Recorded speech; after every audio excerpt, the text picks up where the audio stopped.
आज इस 2 दिनों के दोनों सत्रों में, पहले दिन उद्घाटन सत्र में भी और दूसरे संवाद सत्र में भी गुरुमत साहित्य पर, भक्ति आंदोलन के संबंध पर और जो काव्यात्मक ढांचा है उसका धर्म ग्रंथ के पार, धर्म ग्रंथ तो वह है ही, उसके अलावा जो उसका काव्यात्मक ढांचा है और उसकी जो अंतर वस्तु है उस पर बहुत सार्थक चर्चा हुई। मैं उन सभी वक्ताओं का जो उस संवाद सत्र में शामिल हुए उनके प्रति आभारी हूँ। और आज के इस सत्र में जो मुख्यतः युवा संवाद का सत्र है, हम लोगों के समकालीन साथी जो कहीं प्राध्यापन में हैं या अध्ययन अनुसंधान से जुड़े हैं, कुछ रिसर्च स्कॉलर, युवा शोधार्थी मित्र, वो शामिल हैं।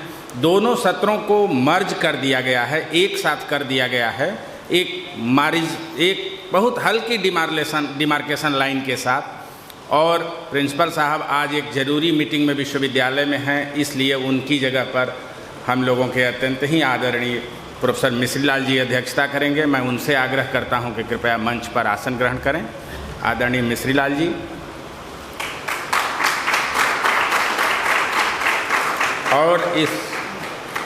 और इस युवा संवाद सत्र का संचालन महाविद्यालय के ही शोधार्थी दिवाकर जी करेंगे। मैं उनसे भी आग्रह करता हूं कि कृपया मंच पर आएं और आगे के संवाद की शुरुआत करें। इस सत्र का विषय है पंजाबी भक्ति कविता और संवेदना और वैशिष्ट। तो इसमें पंजाबी भक्ति कविता किस तरीके से अन्य क्षेत्रीय भक्ति आंदोलनों से अलग रहती है और अन्य क्षेत्रीय भक्ति आंदोलनों के विशिष्ट गुणों को अपनाते हुए भी अपनी एक अलग पहचान बनाती है।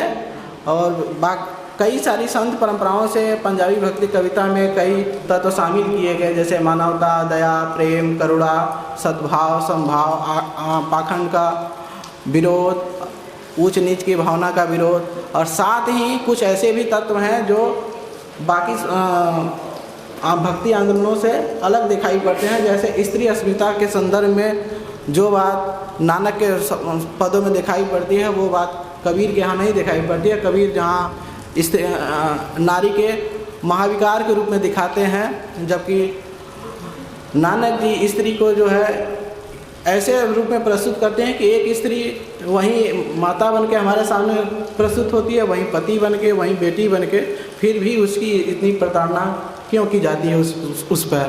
तो इस संदर्भ में हमारे आज के वक्ता सभी अपना बात रखेंगे। हम वक्ता के रूप में सबसे पहले बुलाना चाहेंगे विवेक कुमार तिवारी जी आएँ और संक्षेप में अपना बात रखें।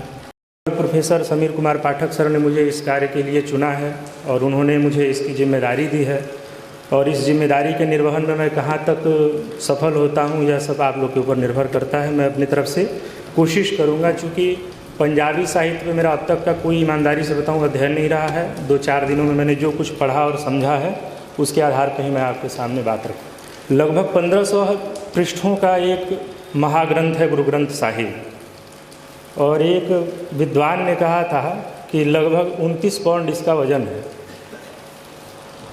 लगभग 10 लाख इसमें शब्द हैं और एक एक शब्द अपना विशेष अर्थ रखते हैं। जो पदावलियाँ हैं वो सभी एक विशेष प्रकार के पारिभाषिक अर्थ को धारण करती हैं। इसलिए गुरु ग्रंथ साहिब को पढ़ने में, समझने में और उस पर कुछ कहने में हमें विशेष सावधानी बरतनी चाहिए।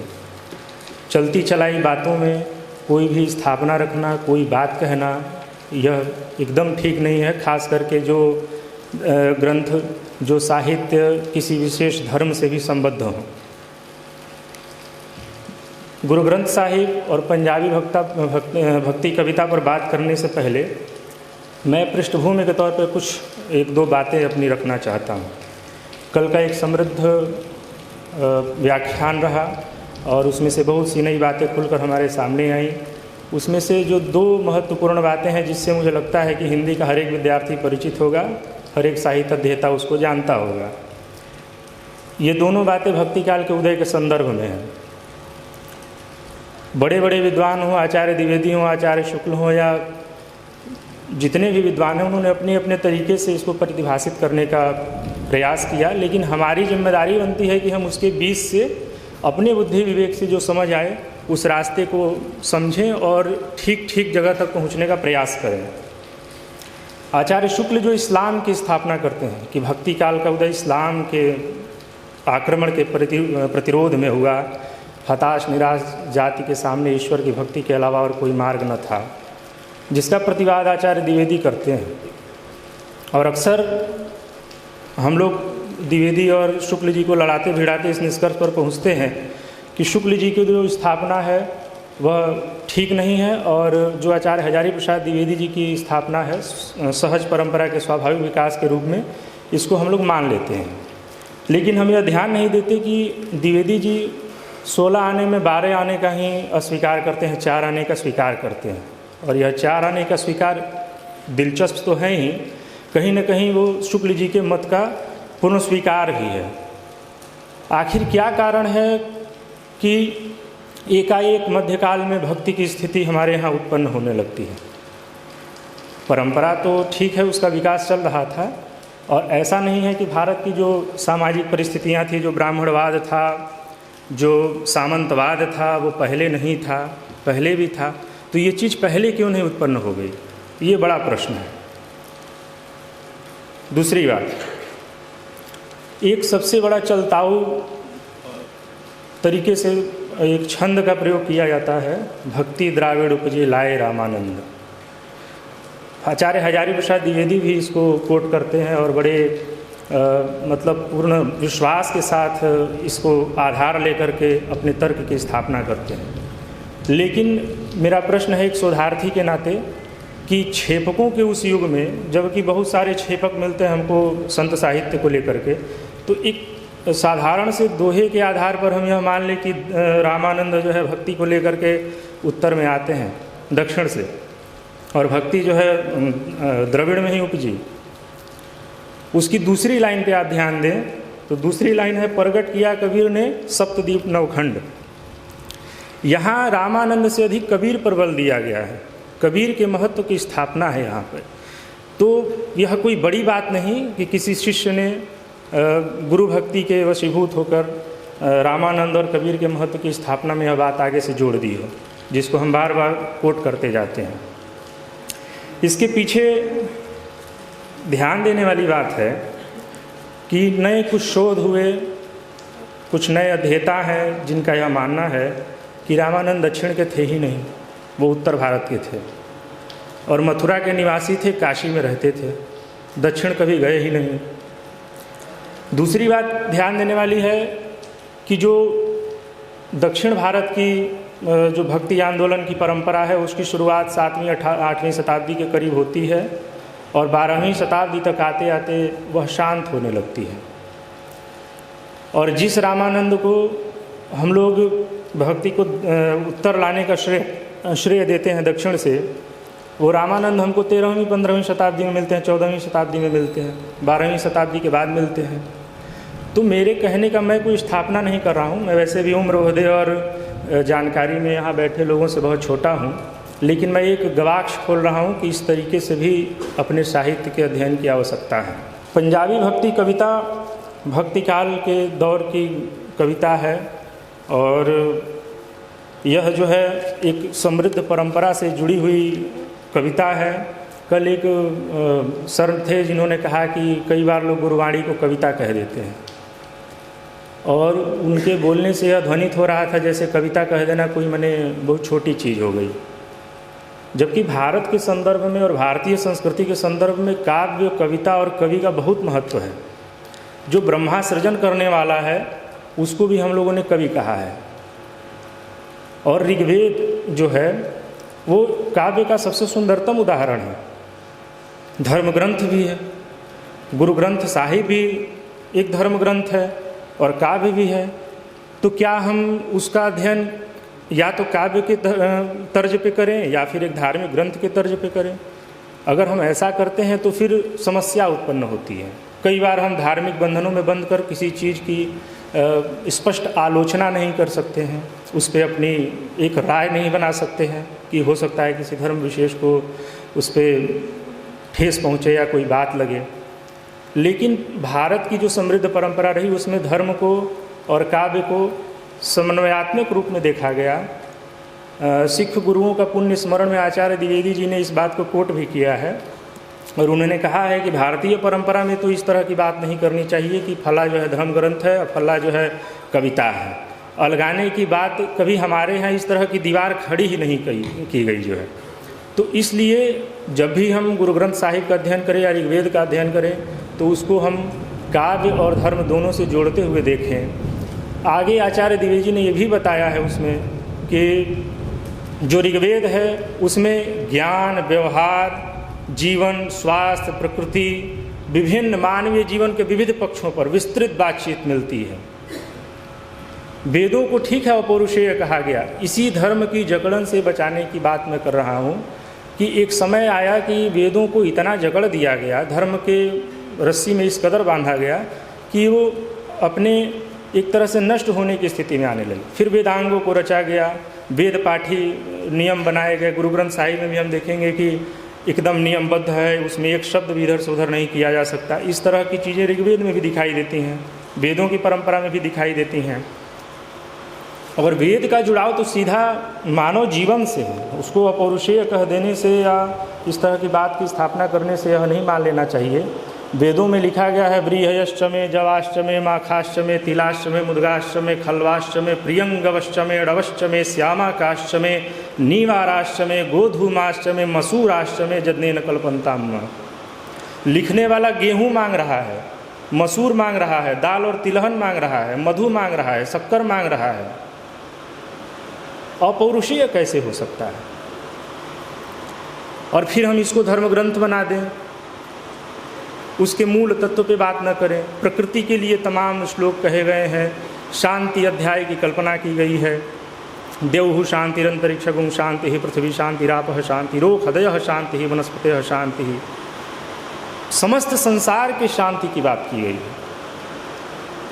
फिर उसको हम अलगा करके अगर अध्ययन करें तो फिर हम उसके मूल तक नहीं पहुंच पाएंगे। यही बात मैं कहना चाहता हूं गुरु ग्रंथ साहिब के संदर्भ में कि गुरु ग्रंथ साहिब का अध्ययन एक काव्य के रूप में, एक धर्म ग्रंथ के रूप में साथ में लेकर हम लोग को करना चाहिए और तब जा कर के हम उसके असल सरोकार पर पहुंच सकते हैं। अब मैं अपनी बात रखूंगा पंजाबी साहित्य जो है, मुख्यतः जो गुरु ग्रंथ साहिब है उसकी जो संवेदना है, जो उसकी मुख्य विशेषता है, उसको कुछ मैं बिंदुओं में बात करके अपनी बात को ख़त्म करूंगा।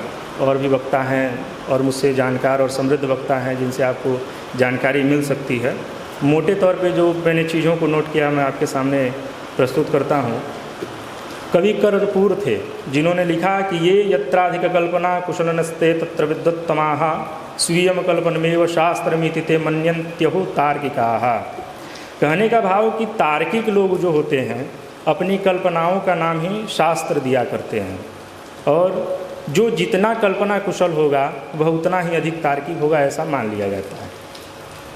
इस कल्पना विलासिता को संत साहित्य ने नहीं माना, वो उसको सीधा स्वीकार करते हैं। ऐसी तार्किकता को वो उतार फेंकने की बात करते हैं और उसको वो मायामुख कहते हैं। ऐसे लोगों को जो कल्पनाशील तर्क के आधार पर आधारित सिद्धांतों का प्रतिपादन करते हैं, ऐसे लोगों को हमारे संत जो हैं वो मायामुख कहते हैं। और इसी मायामुख को गुरु ग्रंथ साहिब में मनमुख कहा गया है। मनमुख ऐसा जीव है जो मन के हिसाब से चलता है और मन के हिसाब से चलने पे वह सांसारिक चीज़ों में उलझा रहता है।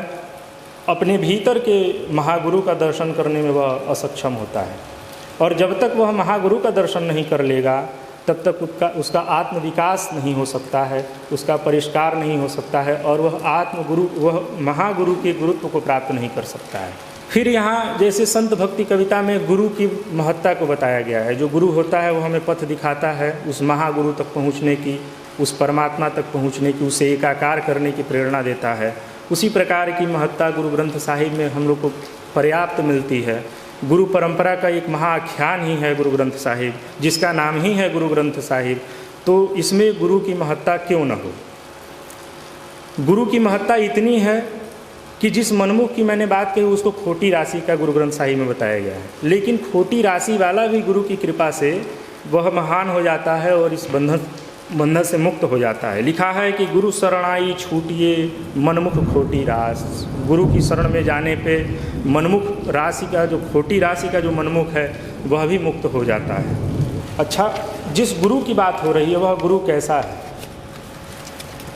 तो सिख गुरुओं का मानना है कि वह गुरु हमारे भीतर विराजमान है। वेदांत दर्शन जो हमारे यहाँ भारतीय परंपरा में रही उसी का एक परिवर्धित रूप हमको संत साहित्य में भी दिखाई देता है। कोई अलग से नई जोड़ी हुई बात नहीं है, कोई नई ईजाद की हुई बात नहीं है, जिसका बहुत ज़्यादा एक तरह से गेय पद बना के गाया जाता है कि हाँ संतों ने जो है ईश्वर परमात्मा एक ईश्वर की बात की जो हमारे भीतर है, सबके भीतर है। यह कल्पना हमारे यहाँ उपनिषदों और वेदों से चली आ रही है।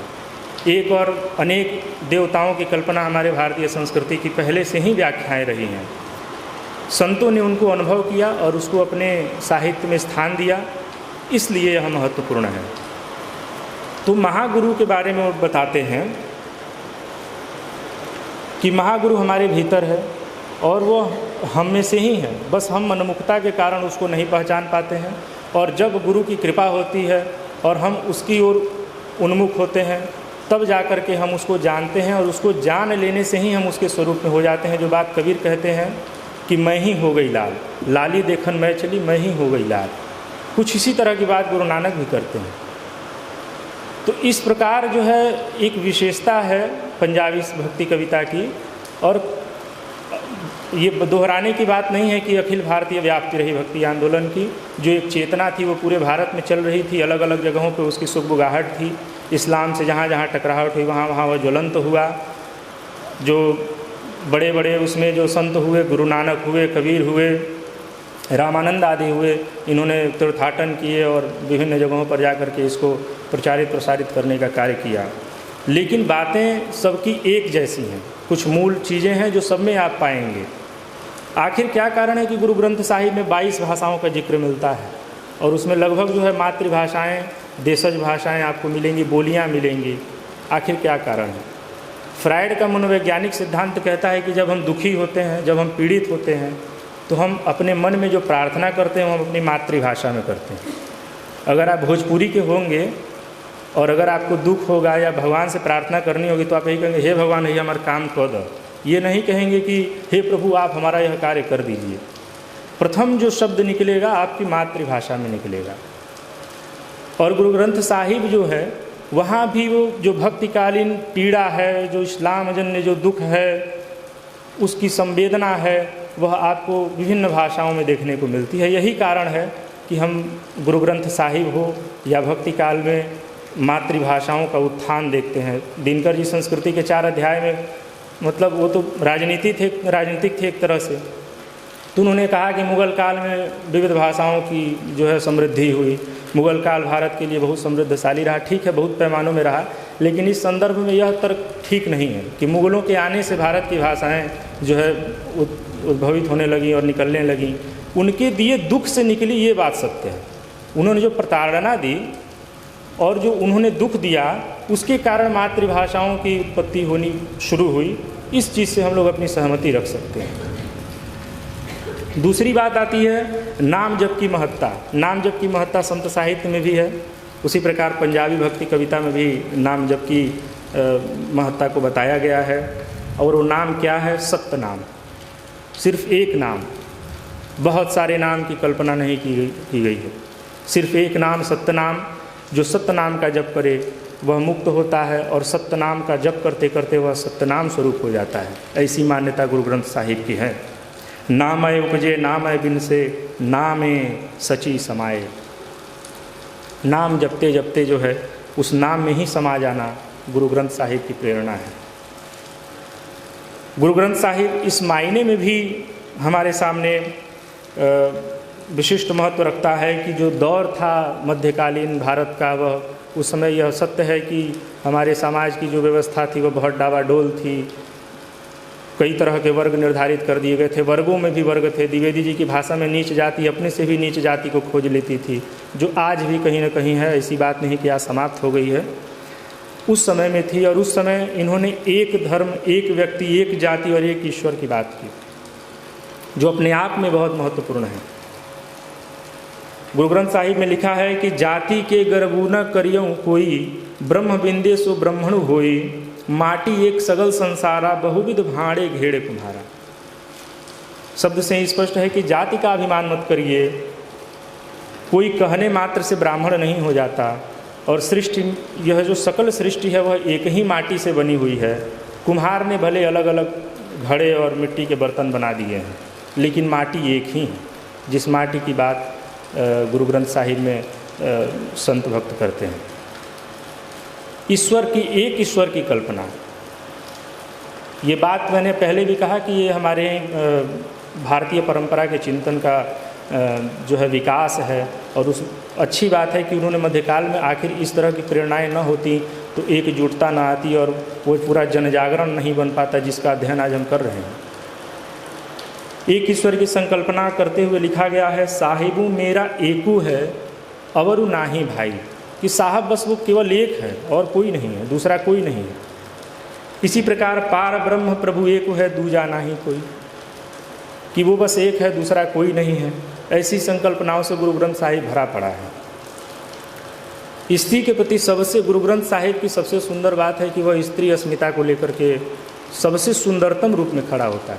कबीर भी कह देते हैं कि नारी के झाई पड़त अंधा होत भुजंग। भले उसको विश्वनाथ त्रिपाठी अपने इतिहास में डिफेंड करें या बड़े बड़े आलोचक उसको डिफेंड करें कि उन्होंने नारी के विकृत रूप की बात की है, ऐसी बात नहीं है। उन्होंने समस्त नारियों को लेकर के अपनी स्थापना की है, और कहीं ऐसा जिक्र नहीं आता, कहीं कबीर ने ऐसी भावना की उद्भावना नहीं की है कि इस बात को हम स्वीकार कर लें कि उन्होंने जो है नारियों के केवल विकृत रूप की आलोचना की है और उसके सुंदरतम रूप को स्वीकार किया है। लेकिन गुरु ग्रंथ साहिब में जो पंजाबी भक्त हैं, जो हमारे गुरु हैं, उन्होंने स्त्री को एक आदर्श रूप में स्थापित करने का प्रयास किया, उसके प्रकृति स्वरूपा अस्तित्व को स्वीकार किया कि सृजन करने वाला जो ब्रह्म है वह भी स्त्री है, पुरुष कभी सृजन नहीं कर सकता। उसमें लिखते हैं कि भंडी जमिए भंडी निमिए भंडी मंगड़ू बियाहू, भंडऊ होवे दो सती भंडऊ चले राहू, भंडऊ मुआ भंडू भालिए भंडी होवे बंधानु, सो क्यों मंदा आखिए जितू जम ही राजानु। अर्थात स्त्री से ही हम जन्म लेते हैं, उसके साथ ही ब्याहे जाते हैं, उसी से हमारी आजीवन मित्रता रहती है, उसी से यह सृष्टि चालायमान है। एक स्त्री के मर जाने पर तुरंत दूसरी स्त्री की आवश्यकता पड़ जाती है। स्त्री हमें सामाजिक बंधन में रखती है, फिर उस स्त्री को मंद क्यों कहें, उसको निकृष्ट क्यों कहें, जिससे महान पुरुष जन्म लेता है।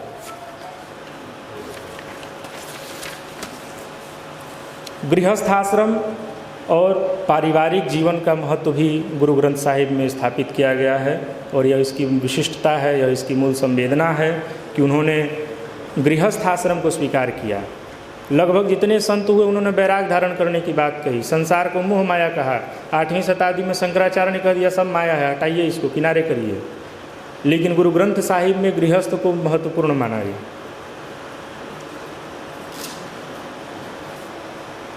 गृहस्थ को उन्होंने जीवन की नींव माना है, और जीवन को एक बहुमुखी विकास करने का एक तरह से जंक्शन उन्होंने स्वीकार किया है, कि उन्होंने महत्वपूर्ण केंद्र स्वीकार किया है गृहस्थ जीवन को।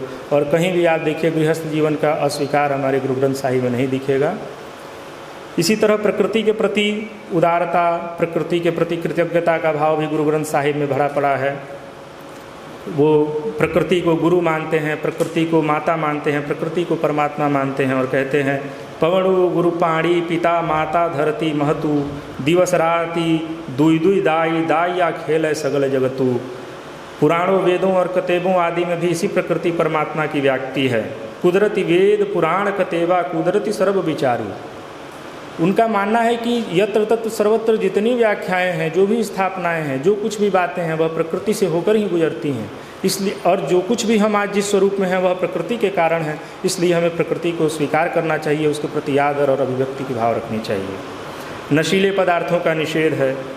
इतु मदि पीते नानका बहुते खर यही विकार, पान सुपारी खातिया मुखी बिड़िया लाइया, हरि हरि कदे न चेतियो जमी पकड़ी चलाइया। इस तरह के बहुत सारे छंद भरे पड़े हैं गुरु ग्रंथ साहिब में, जो नशीले पदार्थों की वर्जना करते हैं, उनका निषेध करते हैं। बहुत सी विशेषताएं हैं, बहुत और लोग भी हैं, वो लोग भी बात रखेंगे। मैं कुछ एक एक लाइन में उस विशेषताओं को आपके सामने रखकर अपनी वाणी को विराम दूंगा। जैसे मिथ्याचार, बाह्य आडंबर और कर्मकांड का निषेध भी गुरु ग्रंथ साहिब में मिलेगा। अंधविश्वासों का बलभर खंडन आपको दिखाई देगा। भिक्षावृत्ति का निषेध किया जाएगा। मानसिक शारीरिक शुद्धि और उसके सबलता पर ध्यान दिया गया है। आचार शुद्धि की बात की गई है। सादा जीवन और उच्च विचार की कल्पना गुरु ग्रंथ साहिब में दिखाई देती है, पंजाबी भक्ति कविता में दिखाई देती है। और एक तरह से यह जो पंजाबी भक्ति कविता है, जो गुरु ग्रंथ साहिब है, यह समरसता और समन्वय की महाआख्यान है। जो भारत की पूरी संस्कृति है, विविधता में एकता, उसका यह मूर्त रूप है। इसी के साथ आप लोगों ने बड़े धैर्य के साथ मुझे सुना। मुझे पता है कि मैंने बहुत अच्छा व्याख्यान नहीं दिया है, लेकिन जो कुछ भी मैंने कोशिश की है, वो कोशिश अगर आप तक पहुंची हो तो मैं अपने व्याख्यान को सार्थक मानूंगा। सादर प्रणाम, धन्यवाद।